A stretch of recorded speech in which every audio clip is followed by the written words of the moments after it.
activity that shows up and then we'll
so I'm just gonna, I think,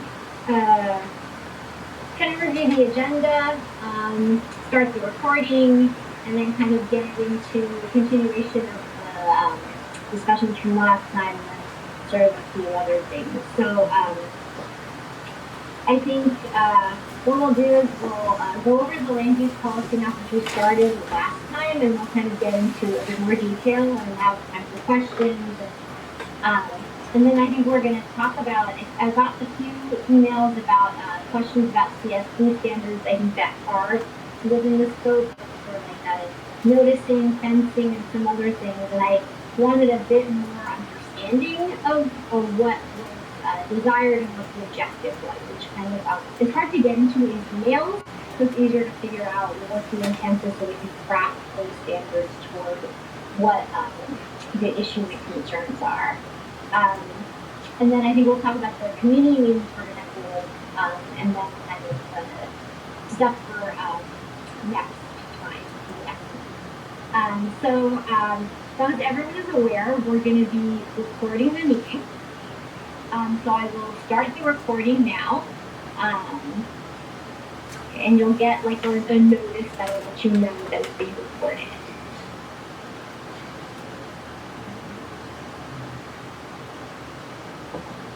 Recording in progress. Okay, so everyone should have heard that. That was a little pop-up message. And what I'm going to do is I'm going to share my screen so that we can look at the land use maps. I'll talk a little bit about kind of what they are, what some of the objectives were, and then we can get into some questions about that too. So let me try to share my screen.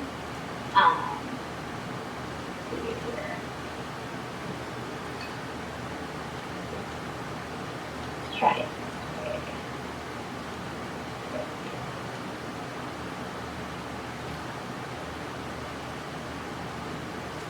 Okay, here we go.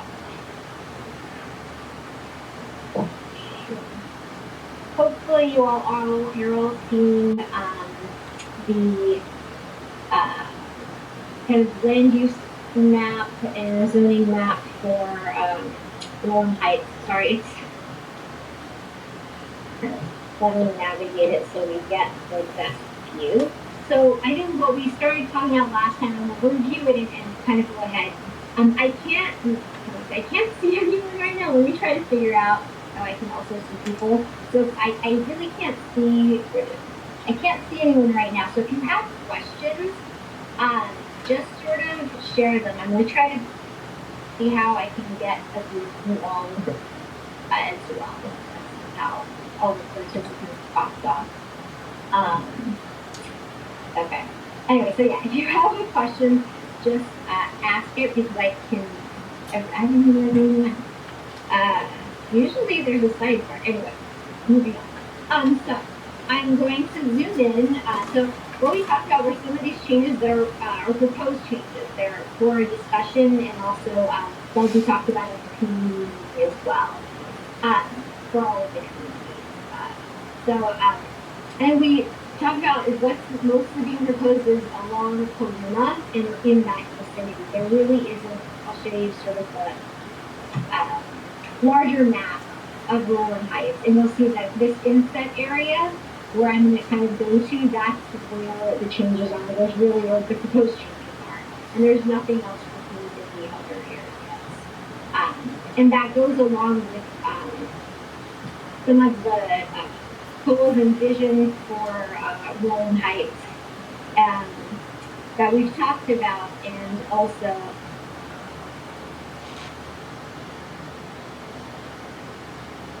yeah, we can, if you could feel free to just ask your questions, because sometimes it's hard for me to navigate the chat and also the kind of trying to say things in a coherent way so it's understandable. So if you have a question, definitely feel free to sort of pop in and ask them. Okay. Looks like Terry had a question that she couldn't figure out the color that's light gray, brown, and green that matches the color code. Maybe you could walk us through the different map colors. Sounds good. Thank you. Okay, so on the right of it, you'll see this legend, and some of it is a little bit harder to discern, but this legend kind of correlates to the zoning and also to what is the kind of like proposed changes, what's the sort of area of it. So for a lot of this is the coloration, a lot of in this area is the different kinds of residential or agricultural zoning. So the RA zone is this brown sort of area here. And it's residential agricultural, meaning that it's primarily single family residential, but it can have small scale agriculture as well. And the like we've got sort of other R4, which is sort of the medium density kind of more apartment zone, which is the orange one up here, and I think that may be the only spot of R4 or maybe also kind of up here. The R3 is kind of the dark sort of bright yellow, and you'll see that kind of up here. Again, mostly around kind of the Coloma area. There are two, it's slightly lighter yellow, it's a bit more transparent, and you can see that here on Coloma, here on Coloma, along Coloma, not like just like in that sort of more central area. Let me zoom into that, but it's hard, okay, yeah, it's hard to actually, the size of those are really nice and just that. So I'll give the overview of that. The dark greens are your A2, which is your agricultural, like heavier agricultural zone. Most of that is privately owned land, pretty much undeveloped. And let's see, so your RPD, which is mostly developed as subdivisions or townhome or condo developments, but they're it's called residential plan development. These are going to be your like mustardy yellow colors in sort of these areas. And they're generally subdivisions that were all sort of planned at one time. So like that would be your RGB, this area. And your very, very pale yellow is your R1. And those are also, and you have your A1. So that's going to be your very pale green, which is kind of this area. And is this the sort of grayish color? That might be your R1s actually.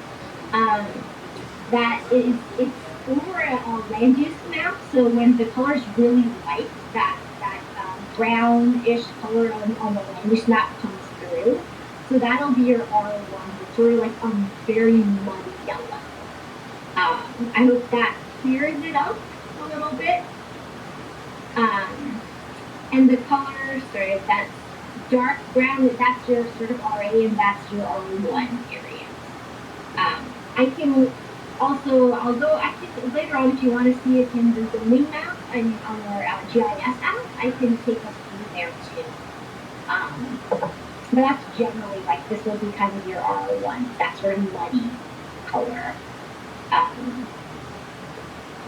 So I'm gonna, if that answers it, I'm gonna also, we'll lose the legend, but I'll go through the legend as well. So what we have, kind of the circles designate distance from like a major intersection or what we're calling like a village center or a commercial node. So that's your like quarter-mile radius is the dotted line. The half-mile radius is the solid red line. You'll see that around kind of your major intersections, again, along with Fullerton, Azusa, around the Nogales area, around Otterbein. So you'll see that that's what that designates. So, and then you'll have the kind of other existing commercial centers, which are out there highlighted because the policies to enhance them are also highlighted in the green sort of area. So I'm going to actually go to the insert, which is easier to read for exactly and only where the proposed changes are. That's a little more centered. Sorry, I'm trying to get it so I maximize what you see.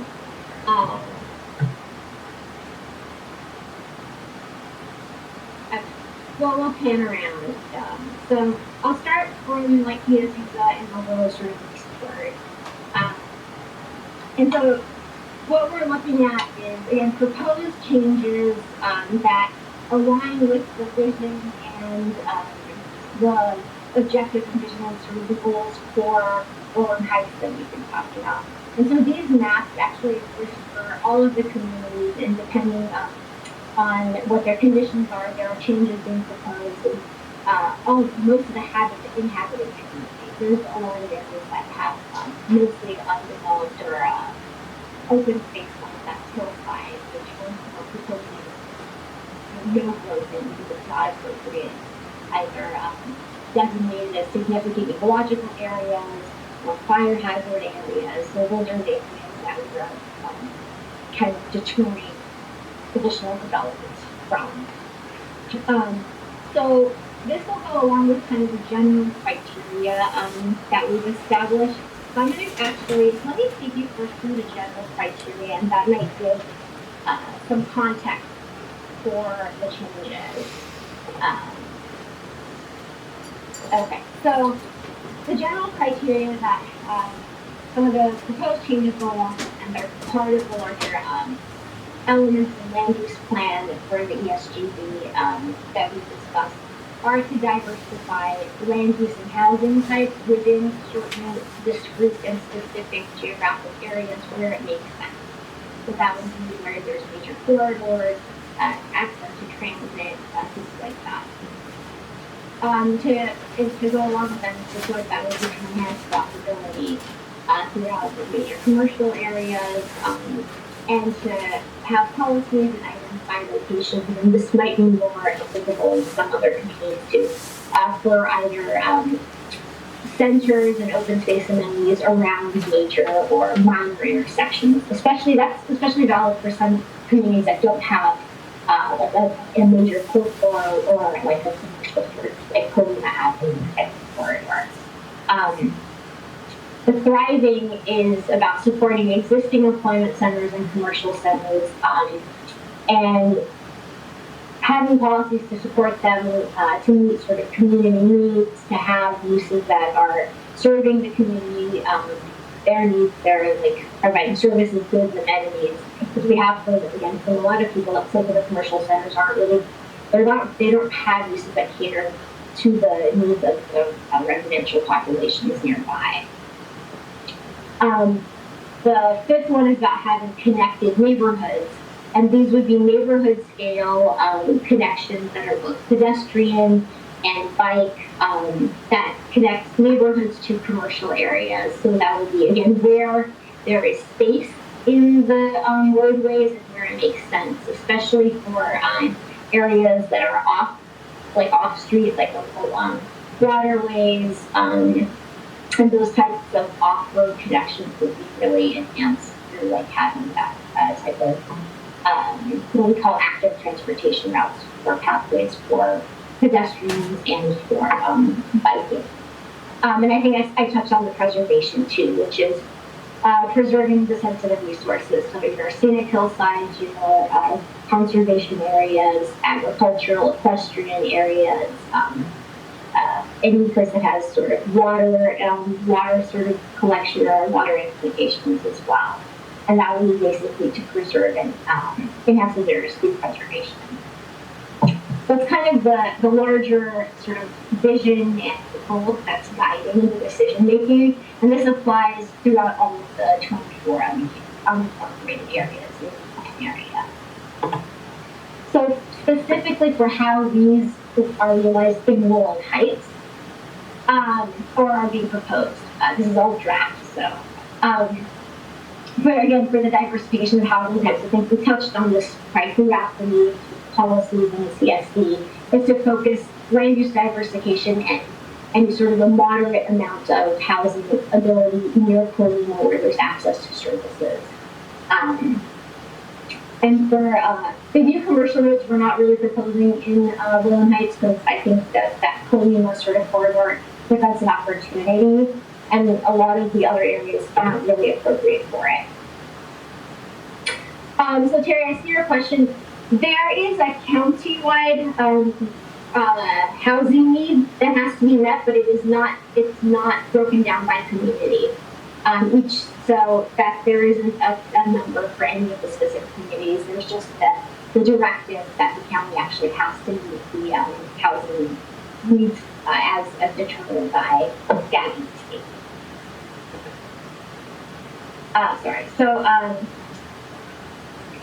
So for the open space amenities, that is something that is applicable to Rowland Heights. So enhancing, like we've talked about through the CSD and policies, enhancing a pedestrian-oriented corridor, having more open space amenities within the Colima corridor, and particularly I think where there is the higher park needs in the east end. So supporting sort of use amenities and open spaces in that area. We do recognize, for the horizon that there is, commercial and industrial north of the 60, and that's something we need to also keep supporting the viability of. For the connection, this applies to the neighborhoods around Colima, where, especially this is where kind of we're proposing some very moderate changes to support that idea of having neighborhoods accessible and close to and within walking or biking distance of services and amenities and transit. So that would be kind of your idea for the complete streets for the smaller sort of theater streets into Colima. The preservation, we talked about the preservation for the hillside areas, but there's also this health sort of directive. We definitely don't want to have any more uses, especially like residential, school, and any sensitive stuff within 500 feet of a freeway or industrial uses. So those are not areas where we're not proposing any potential additional housing opportunity because of the air quality impacts. So that's kind of how the goals overall for the plan apply specifically to Rowland Heights. And so this is like the change area scenario. So again, there's no high growth recommended for Rowland Heights area at all. There's moderate opportunities for growth within that quarter-mile area of Colima, and those would be where we're saying again, these also the CSD has height limits, so anything would be within the limits of the height limits for the Rowland Heights CSD. And that's where we're saying having a moderate amount of different types of low density housing opportunities would be a place that could potentially fit within the context of Rowland Heights. And then for the preserving the low or no growth, those are all kind of the significant ecological areas, obviously, if we've designated areas for the parks that are publicly owned. We don't have equestrian districts, but I know Rowland Heights does have equestrian uses, and those are, again, the areas where we're saying those are not appropriate for any changes that would increase the density. Terry, for your question with the half mile, when we get to the map, we can talk about that, because now we'll see it. And for the employment centers north, we're not proposing changes there north of 60. And also for any neighborhoods outside of that kind of discretely selected areas, be careful that we're not proposing. As far as the camera is concerned, we're not proposing or recommending changes there. Okay, so now I'll get to the map, which will show things a bit more clearly. And you can see, so again, this is the half-mile circle, the solid line. We don't go out to the half-mile as much here. So you're going to see that we really designate the quarter mile around the mile. And that's kind of the limit. We don't actually go out to the half-mile because of the way the topography in Rowland Heights and the access to transit and things like that. Going out to the half-mile wasn't really appropriate. So I'm going to zoom into this like little area, and this is where any of all of the changes are proposed. So we've highlighted kind of the corner here with industry and the Plane Mall as a potential area for moderate increases in housing opportunity. So this is, and we're looking both at what is the residential zoning around it, what is the access opportunities, like does it have clear access to a through road and also is it sort of proximate again to our designated, like the criteria, major commercial road, major intersection, things like that, commercial zoning. Those are the ways that we've crafted that, the criteria for determining and selecting the areas that are being proposed.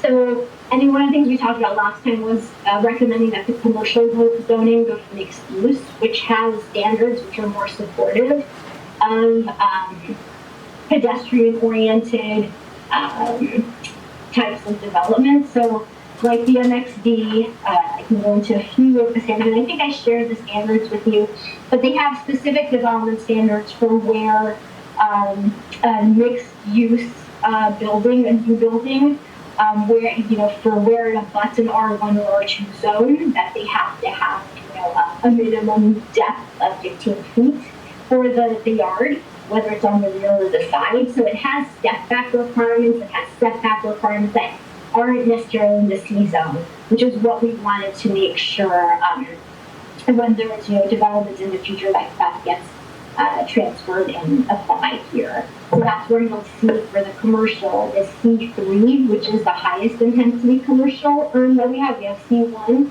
which is like neighborhood commercial, C2, and C3, which is your kind of more general larger scale commercial. It has a much longer use list of pretty much any type of commercial use, from auto related stuff to your typical retail stuff. The MXD is much more geared toward having stuff that is within like the retail line, but also having uses that are supportive of having residential nearby, having walkability, and it has standards that promote pedestrian-oriented development. Sorry.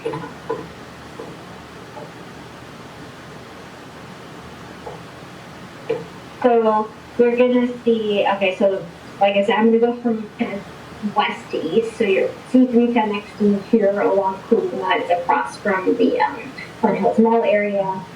So you have your C2 to MXD, kind of around the Jellic area. So both on both sides of the street. You have some very deep commercial lots here. And I think we've talked about the fact that they are usually made up of multiple parcels, which has affected how things have developed over time. So for the C, and some more sort of commercial recommended C1 to C1 and C2. I'm sorry. Water.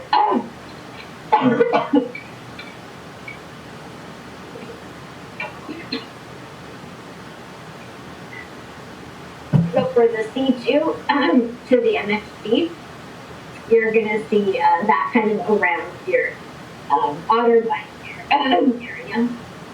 And again, that continues with through to Nogales, because again, you have a lot of large commercial lots there. And that's going to be your C3 and C2 to MXD. Sorry, I'm dealing with a lot of allergy issues, so it's kind of affecting my right now. So, and so this was kind of highlighting your major commercial sectors throughout the area. And all of them along the Colima are being recommended essentially, except for going to Fairway, we're not recommending a change there. But generally C1, C2, or C3 to MX. So I'm going to kind of go back to the residential sort of discussion now.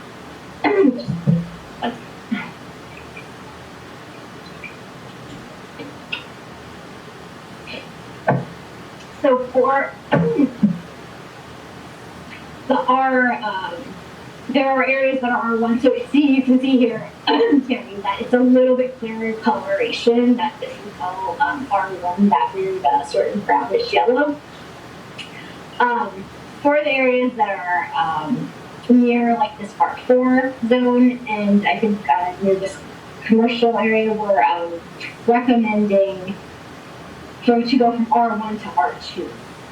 Now that means change-wise, R2 has the same development standards, so same setbacks, same height limits, but it does allow duplexes by right. And I think you have to apply for a permit to either have apartments or townhomes. So the by right uses are single family and duplex. And that would be in this sort of area that's near the R4 that has more direct access to Colima that is within the quarter-mile area. Going kind of eastward, the other areas that were recommended are actually within here from A1 to R2. These are A1, but they are residential subdivisions, and I'm going to talk a little bit later about some of the other larger scale recommendations that we're making, but these are kind of specific changes from A1 to R2. Again, this is kind of near R3 zoning, it's near a major road, and it's near Colima, and it's within that quarter mile, generally within that quarter mile that we're recommending. And that also applies to the A1 to R2 on the north side of Colima. And those are the extent of the changes that would be like a change in zoning from one category to another that is different than what it is now. And that's kind of in a review of Rowland Heights. These are the only things that we've really found that fall within the context of Rowland Heights and within the criteria that we've kind of established, which I explained.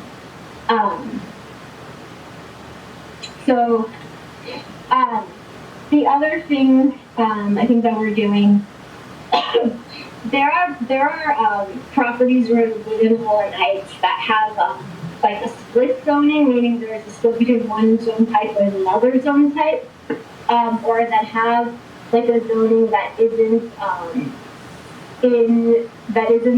reflective of the current land use. Some of these were mapping errors that might have occurred over time as we went from analog mapping to digital mapping. Since the Rowland Heights plan was approved for quite a while ago when we were still doing analog mapping. So we're updating that so that those administrative barriers for those properties can be removed, and that so that their zoning reflects what is taking place there. But it has to be again similar to the context around it. So we're not making changes to those properties that is out of context with what's around them. It would be consistent with what's around them. But a lot of that is due to just mapping errors over time as we switched from one mode of mapping to another, and Rowland Heights hasn't had a significant zoning and land use reviews since the adoption of the plan around the 1980s. A lot's changed since then.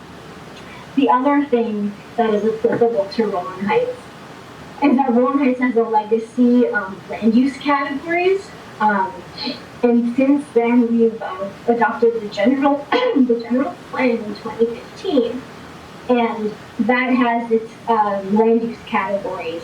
And every community that we've sort of updated the plan since then has been updated to be consistent with the current general plan land use categories. So we have, what will happen is the land use categories that are currently in Rowland Heights, they will be changed to a comparable land use category, and that's in the general plan.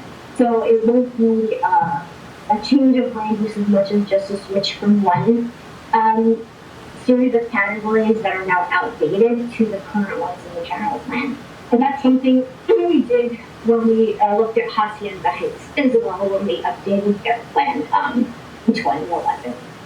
And that's something that we are doing as we go through updating community plans as part of this area plan process. So that's something to kind of keep in mind that will be happening through this process. And if you're interested, we could probably share the conversion in commercial zones by right. So this change to MXD is more about curating uses that feed into more like walkable retail kind of situations, as opposed to things that may not be desirable by the community, as what we've heard from community feedback so far.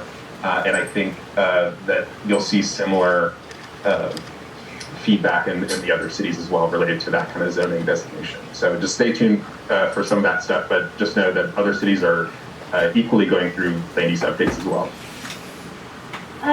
Jesse, to answer your question about the red that's biomass, I think, are you talking about this area up here? If that area, that's commercial. It's commercial, but again, it's kind of deep along the freeway exchange, not someplace where we recommend an MXD zone. So if that's staying, it's sort of commercial. It's present commercial category. Did that answer the question? Okay. And Terry, so your question about the MXD. So the MXD that we were recommending is directly resulting from the comments that we got about trying to have a more, over time, and this isn't going to be in the next few years, but over the longer term life of this plan, 20 years, to have it become more pedestrian oriented. That's what the MXD is for. It doesn't change the land use. The land use category stays commercial general. So the intensity of development or what it allows or that doesn't change. That stays the same. What we've heard is that there's a desire to have more of a residential, a pedestrian-oriented kind of area along the Colima, and to have development that is cohesive and coordinated and pedestrian-oriented. MXD, because of the standards and the more curated uses, does that better than the street commercial. It really, you can have residential and commercial as well. You can also have a mixed use in commercial.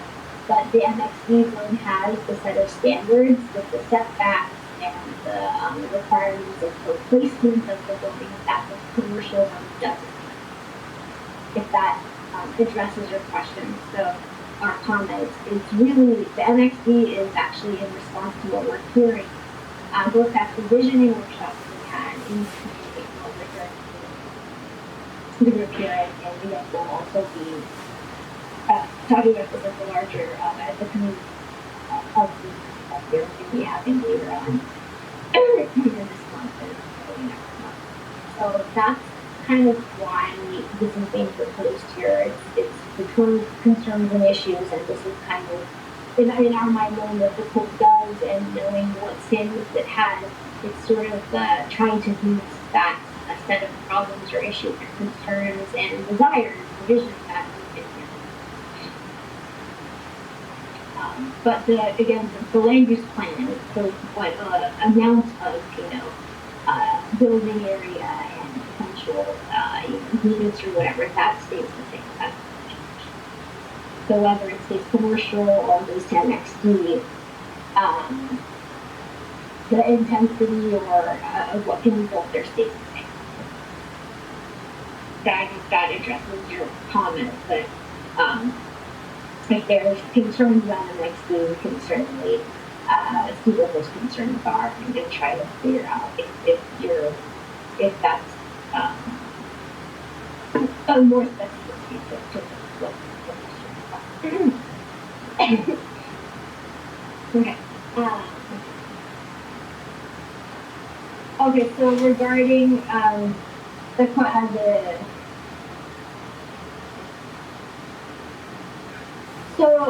commercial areas and residential areas, anything that's R or C, that doesn't allow any kind of this type of use. And as far as the changes, so this is a long process. We'll be going through to community meetings later this month. The overall timeline is to go to the Planning Commission in January of 2020. And what we are proposing as draft, feedback we get after revisions, that those things will go to public hearing in January 2023. So it's quite a way possible, which allows us to have the commenting process and the revision process down.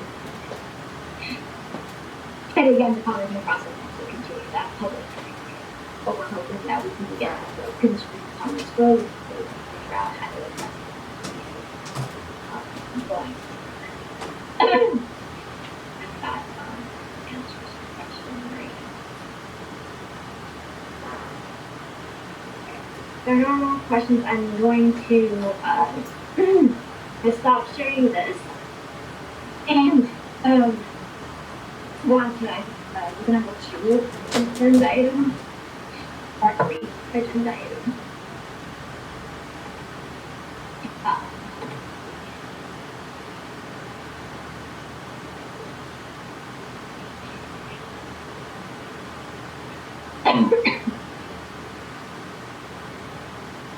Okay, so let me try it again. I know that we had some questions about CSD standards. I know Henry and Terry and two people had asked about fencing materials, and that's something we can look at in the CSD, but I think we want to understand the sort of craft, the standards toward what the concern is to try to address that concern. And if you can maybe give us a bit more detail about what we were thinking about.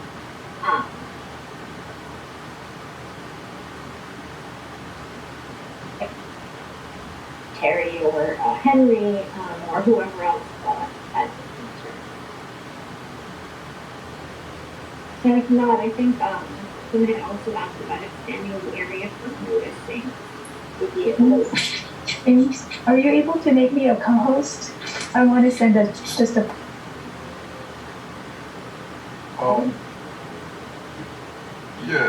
Adrian, you're not coming through very clearly. I don't know if it's a recording or the mic. The sound system is not very clear. I've been also having pretty unstable internet lately. I don't know if that might be a problem.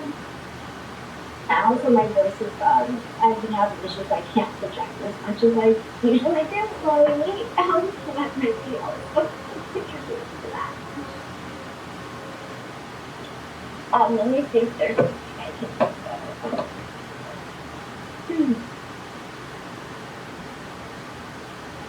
Yeah, sorry, I joined the meeting late today, but one of the question, I don't know if you have already covered, is that I understand the increase in the state require housing unit to address the statewide shortage in our housing. But the land that Rowland Heights has, 13.5 square mile. I mean, it's going to be 13.5 square mile from now to eternity. So how do we know what is the increase target that the county is placing in this area? So the changes for the land use map that I shared, I don't know if you caught it, Henry. Those are what we're proposing. That's sort of the extent of it. That includes the housing elements recommended. They have housing element was adopted, and there is zone changes in there that we have to implement as part of the area plan. So that's the extent of it. There isn't anything else that's being proposed for Rowland Heights, and this is intended to go as part of the 20-year plan. So that's what's included in the zone changes that I shared. I don't know if you were here for that, Henry. I think residents here are just very concerned, how much more we can pack. And if we have already experienced the highest number of apartment units per acre, and that was something that we flushed out 10, 12 years ago, of course, it's not going to go down. I don't think there are any demolition in apartment occurring in the last 12 years. So it will always be on the upside. So if this is a mixed use setting on more residential units. So just to make a correction, Henry, mixed use actually doesn't allow more residential than commercial does. So the current category, the land use is commercial general for all the commercial in Rowland Heights. The land use category is not changing. That's what determines the density. The zoning is what determines the uses, the specific use list of stuff. So, and this is maybe something that I didn't explain clearly. The land use category is commercial general. That is remaining the same, and that determines the density of, I think, up to 50 units per acre. That's currently what it allows. That's already adopted. That's been in place. That's not changing. And the commercial can have mixed use, and it can have residential right now. So we don't have to. I mean, the MXD. That doesn't change what's allowed, like density-wise, and it doesn't change it from commercial. Currently, what it allows does allow residential uses, so that doesn't change. The only thing the MXD really does is curate the use list to be more supportive of a pedestrian-oriented environment, and it has development standards that the commercial zone does not. And those development standards support having the pedestrian-oriented design. That's why we picked the MXD based on what we've been hearing. It doesn't actually, residential-wise, it doesn't allow anything that isn't already allowed. So if no changes were made, if they stayed C-zone, it would still allow the same thing as far as residential is concerned. That doesn't change. But let's say the Royal Vista development is going to add a bunch of population to the Rowland Heights, right? Because currently it's an open space. Now that there's a development, it's going to be increasing the population for Rowland Heights regardless. So further development being proposed on the Colima nursery lots was also proposing to have residential. So all of those are adding up, and I'm just concerned that if it's going to add that much more. So how, with the available land that Rowland Heights has, the bottom line is how much more are we being added on, and what's the percentage that we are being targeted at from whatever census year, whether it's 2010 or 2000 census year. The baseline to the increase going forward is the big question. I think that we all I'd like to know, I mean, what will we being used as a baseline to determine that we only have this much, this many population, and going to another 50 years, what would be the populations going to be like for Rowland Heights through these housing units being proposed? I mean, we all like to know what are we being proposed, I mean, being escalated to. You see what I mean? So, I mean, the Royal Vista and other projects that you're sort of referring, those will go through their subdivision process. They're privately owned. Any privately owned property can propose to do something on it, even if it's not within the current zoning. That's something that they can propose. That said, what we're looking at as far as, the NXD, again, that doesn't change what's allowed. What we are changing is those areas around Colima are proposing to change, and they're very, and compared to the size of Rowland Heights, it's pretty discrete. And that's taking into consideration that there's a lot of areas that we're not recommending for 15 Rowland Heights. So, What's kind of somewhat bothering me is that I immigrated to this country, and the basis of planning was that to organize the community, to separate it into a quality living by having residential, industrial, commercial, and so forth into zoning area to better serve the community.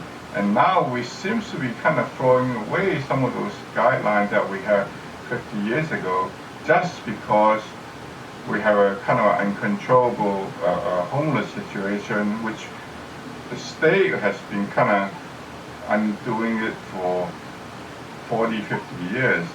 And now we try to cover that deficiency or error by having more units.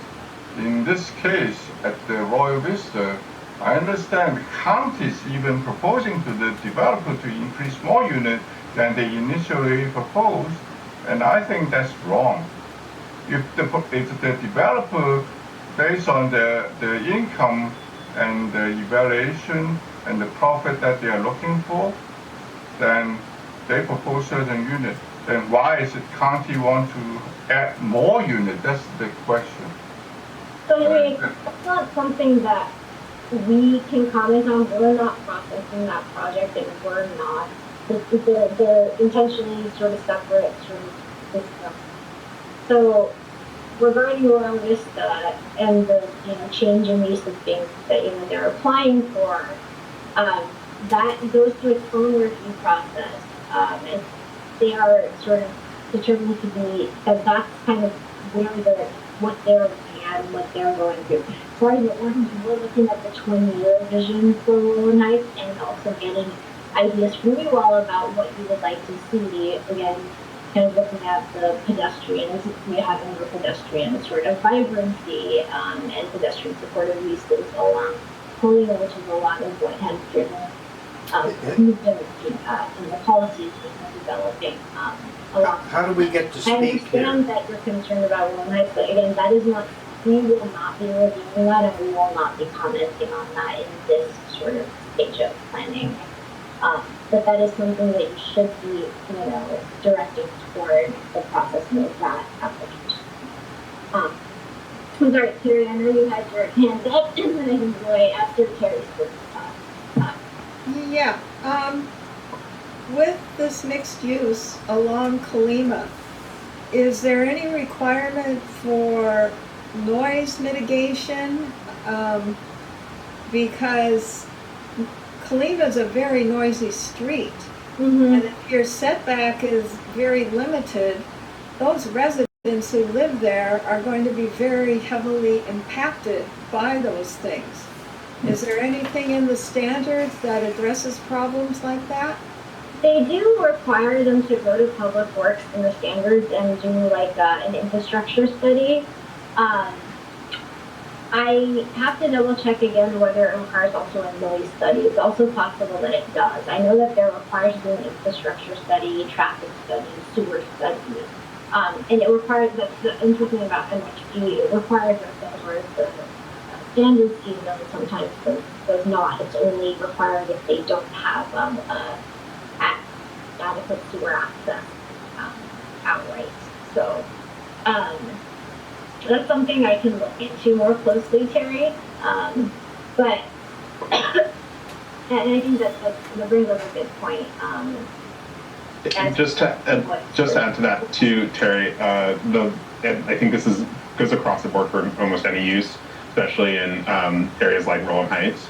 The loudest contributor to ambient noise in the community is always going to be the cars.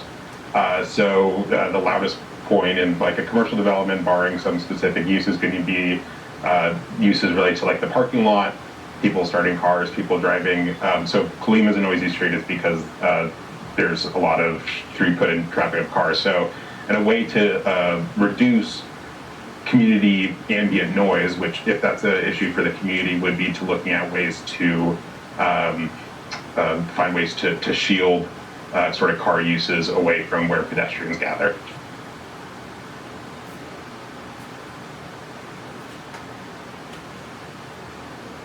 Am I clear to speak?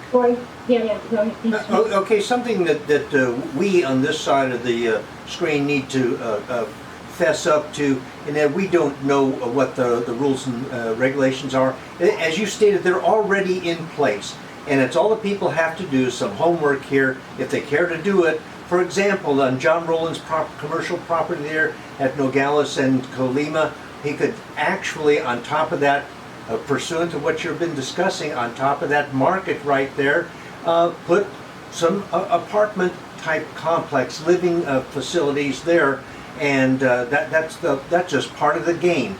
And so we're not a city. The county is strapped for cash. They need money so badly. So many things are underfunded, and they're going to do whatever the developers will legally be allowed to do to develop this community. And it's just time to fess up to the realities that we're faced with.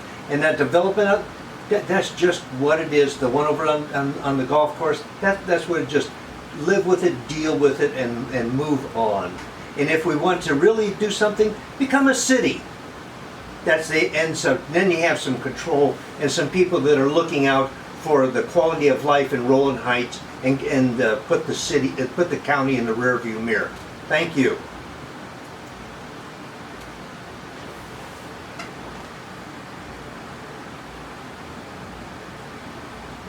Anyone else have any questions?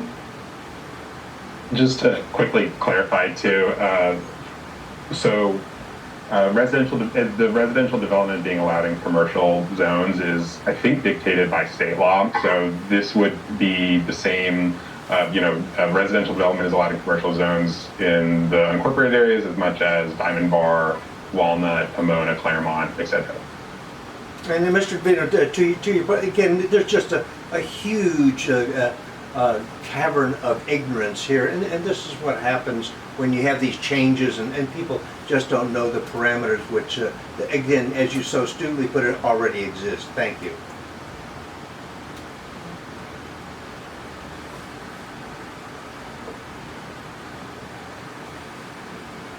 But if we are increasing, okay, whatever angle that you're looking at, if the mixed use residential units, couldn't that be counted as an increase in our housing unit rather than taking away more open space?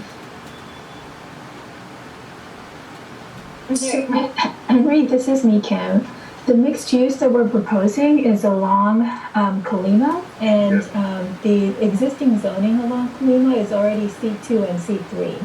Yeah, I understand. Which allows a density of up to 50 dwelling units per acre. Mm-hmm. And mixed use, actually, what we're looking at in terms of the land use category, even though the zoning is going to mixed use, the underlying land use category will remain general commercial, meaning that the density will still be 50 dwelling units per acre. So the underlying density is not changing. But the types of uses that would be allowed, that would be more conducive to a business district in a central business area is what we're why we're considering that change to mixed use instead of existing commercial. Okay. So let's say now with the mixed use, okay, in the next 20, 30 years or 40 years, the population would be more than we have today, right? So in that case, why are we still taking away open space in the Royal Vista to fulfill the state's requirement of increasing the housing unit? I mean, would have increased anyway with the mixed use, then why couldn't we just leave the open space alone? Yeah, I think there are two different issues, right? One is that you're talking about Royal Vista, and what we're talking about is the changes that we're making through this plan, through the area plan, to update zoning along Colima, what's currently zoned as commercial, to mixed use, so that we could have a central business district. So I think those are two separate issues, and that's what you've been hearing. So, one is I'm looking at the whole. Excuse me. I'm looking at the whole Rowland Heights. The whole Rowland Heights. I mean, that's what we're talking about, the CSD.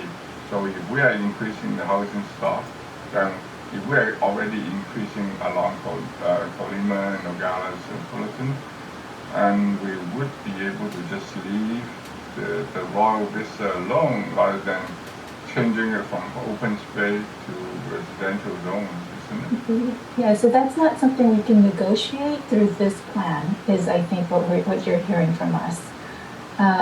So on the one hand, we're making zone changes along Colima to support a central business district, a walkable central business district.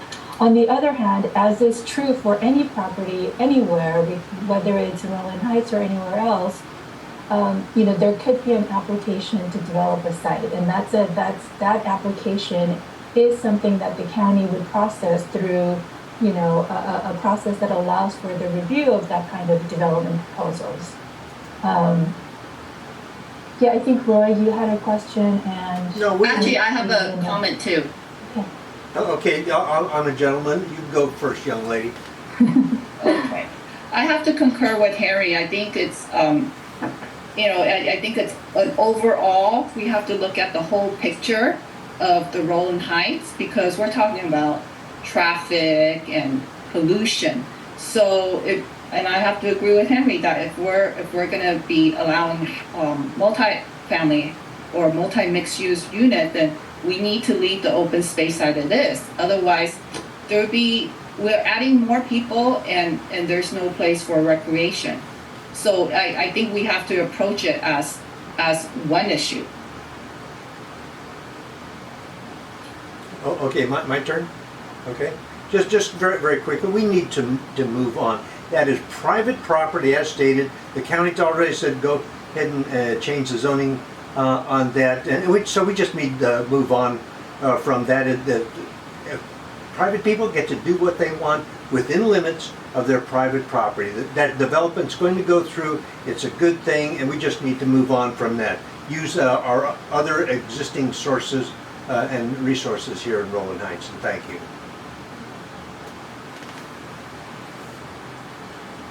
Terry, you had a comment? Yes. How do you alluded to a different department handling other concerns we had about housing and things within Rowland Heights? How do we get different agencies in the county to work together?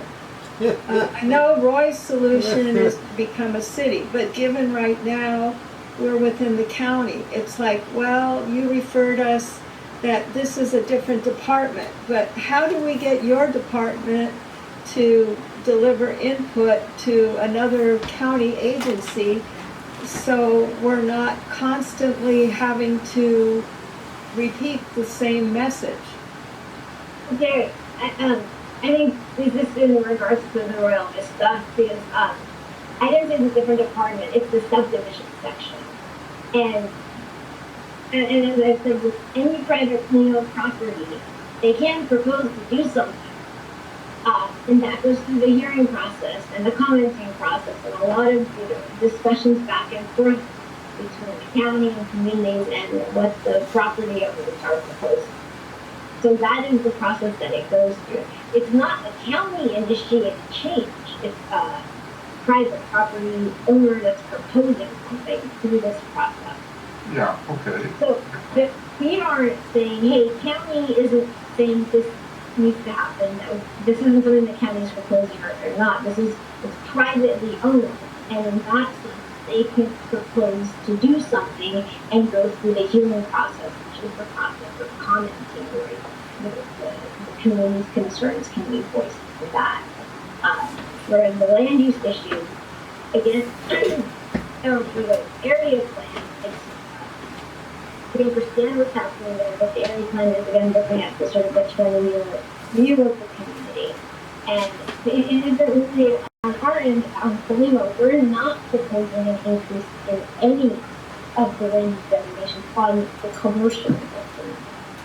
So they are not two separate issues. We understand what's happening on Colima, what's written. The desire there about the pedestrian sort of what's expected at the time. And that's what we're direct on justification for it. And so I said, they are two separate processes in that sense. So we can't preclude a private property owner from trying to do something with their property or wanting to do something and going through that hearing process. And that's the place where your concerns need to be voiced about that project. Yeah, I understand that different departments, but at the same time, the issue that we're talking about is somewhat related. In fact, to a great extent is related closely with each other.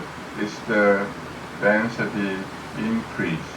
Why is county is proposing to ask developer, okay, if you are building 230, 240 units in Royal Vista, why would county wants to ask the developer to increase another 30 units? I don't understand that.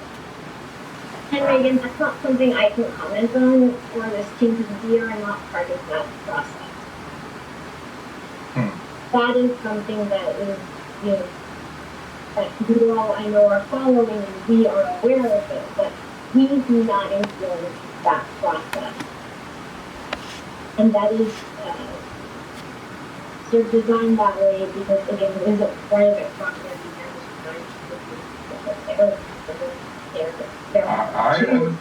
I appreciate that. And I understand the concern, but that again, they are sort of two separate processes, and that is intentional. So I know it's kind of a frustrating reality from the resident side, but on our end, that is not something I or the team here can comment on because we work for the county and it's going through a process. And the subdivision team is going through their review and the community is going through their monitoring. That's where that needs to take. And I understand that you're frustrated, but this conversation isn't going to change or go really hard for Royal Vista. And so it really makes the most sense to make the best use of this time to try to focus on the CSD and give us comments on what your concerns about that and where you would like it to go and as far as the guiding vision for the plan itself. And I don't want to cut you off or say that, but for this week to make the best use of our time to focus on what we can do. Mm-hmm. Okay. All right, let's move forward. Thank you, Henry. Thank you. Do you have comment? Yeah. One question, will we be seeing the suggestions that we made, such as trying to eliminate compact parking spaces, our recommendations for open space, will we be able to see those actual proposals that were our recommendations? And will these be shared with other county agencies? For the CSD, I think that's sort of the plan for the next meeting is to really focus in on the CSD standards. I wanted to make sure to bring the land use map and the plan too, because we're going to be going over that at the community meetings too. But for the CSD in May, I think we're really going to focus on that aspect and bring a draft forward so we can have some discussion and get your comments on that. Because I'd really like to see all the recommendations that we've made listed. That's kind of what I'd like to see. So I appreciate that if we can see our proposals to just make sure that things that we mentioned in passing and forgotten about were not forgotten. That's why I wanted us to actually talk about some of that stuff, but we're already past time. So if you could please, Henry and Terry, can you email our whole team and include James on the fencing thing that you're really concerned about as far as materials? Because we wanted to get a better understanding of how to craft that. So if you can give us some more information on that concern, that would help us craft. Yeah, I will resend it again, but I did send it to me, Kim, before you were come back to be the coordinator for this meeting. Initially, back in March, April, May, we were having meeting coordinated by me, Kim, and I did send forward all of those initial, like a big picture concept idea. I don't know if me get a chance to talk to you and pass along that, but I'll find it and then send it along. So recently you sent an email about fencing. I wanted to take time to talk about that today, but I think we're already kind of at 12:17 and we have another meeting too. I wanted to quickly address, I think, Roy, did you have your hand up? Yeah, just a quick point to Terry's point about getting these suggestions so forth out to the county is the county, and they're going to do what the heck they're going to do. But that's the thing about the Zoom and why I fought to get the item put out so people could see it on demand, to get it out to the people that live here. And the Buzz has 12,500 people. I post this on the Buzz. Get it out to the people and get a consensus on this situation. And that's where the power is. Thank you. Thanks, Roy. Just a final question. So the community meetings, I wanted to mention them before we end. So we're going to be having community meetings starting at the end of the month. We'll be on Zoom. There'll be a few different sessions on Zoom, and there'll be one in person. You will get, we will be sending an email, actually, contact with that probably, in the next, today or in the next couple of days. And we're asking that you please forward that to your, any groups or organizations that you are a part of, so we can really get the word out and have people attend those meetings. But I think tentatively, do you know the dates offhand? Yeah, I can actually go ahead and share my screen right now. I have and this is just a little sneak preview. We're just finalizing some of the messaging as it relates to, sorry about all the stuff on our screen, there's a lot of that goes into a plan. We're going to be having a series of community meetings throughout April and May, late April and May. This is essentially what you'll be directed to when you receive the email, but just rest assured, I'm sure this will be said many times over. We'll send this out to our email list, we'll put this on social media, and we're really going to have you all rely on just sharing this even with your neighbor on the street. That's always really helpful. So as shown here, we have several meetings. A lot of them are going to be virtual, and that's just to follow our ongoing public health guidelines that we're receiving from the County Department of Public Health. Rest assured that these aren't the full extent of meetings, even this year. This is just really the specific round. I'm sure as things get safer, we're going to have the opportunity to get out into Rowland Heights in person more and more. And we have actually went to a couple of community events, those meet and greets with the first supervisorial district. Saw some of your faces there, so it was really great to see. So we'll be going out into the community more in person. But for now, we do have one in-person event at Steinmetz Park in Hacienda Heights. That's on April 30th. And so no need to write down all these dates. We'll send this out. But just know that there's a variety of dates and times offered. We have Saturday meetings from 10 to 12. We have community meetings at the evenings on Tuesdays and Thursdays. And then we have a meeting that's just focused on the Mobility Action Plan. And so I posted a link in the chat just now. If there's any specific concerns or issues about transportation and mobility, definitely head to that website, and you can also register to attend that meeting. And that meeting will be the same, similar style of meeting, but it's going to be focused on that mobility action plan in particular. What's important to note too is that for these, what you see as area plan community meetings, all of these meetings will be presenting the exact same information. It'll be all of 24 communities in the area, but that does include Rowland Heights in the updates, proposed updates to Rowland Heights. But just know that you don't necessarily need to attend all of these meetings, and if you do attend more than one, just be prepared that you're going to be seeing the same presentation. But really, we did this as an opportunity to say, we know people can't always make it at certain dates and times. We really wanted to provide a huge variety.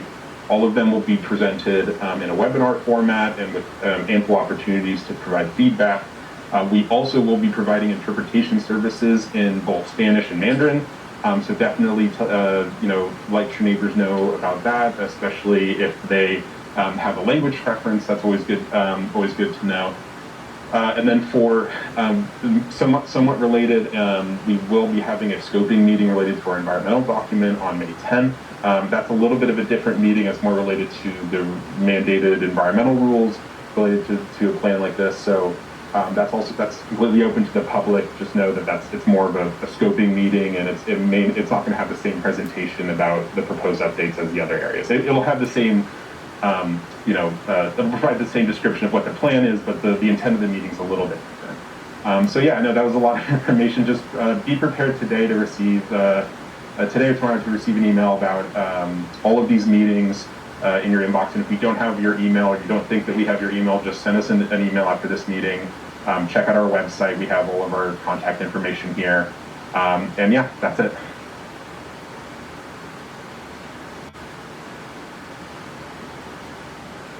Yeah, Linda, do you have something to add? Yeah, I was just wondering, when are you going to release the draft so that we have enough time to review before we comment at the meetings?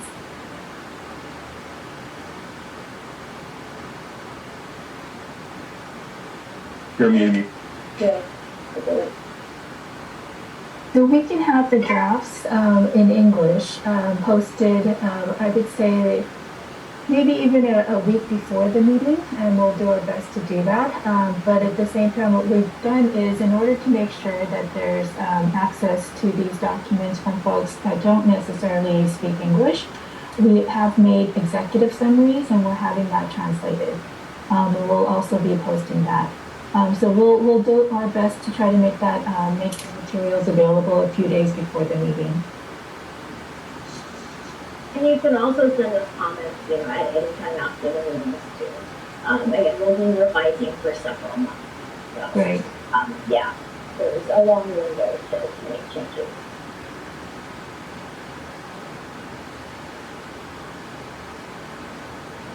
And so with that, so we will meet the first Thursday in May, and we'll, I think, focus in on the CSD some more. And that's, I think, what we will have planned for the next meeting. Again, thank you so much for coming, for giving us your feedback. And we'll see you probably next month. Take care, everyone, and thank you all. All right. Thank you, everybody. Thank you. We'll see you soon. Bye.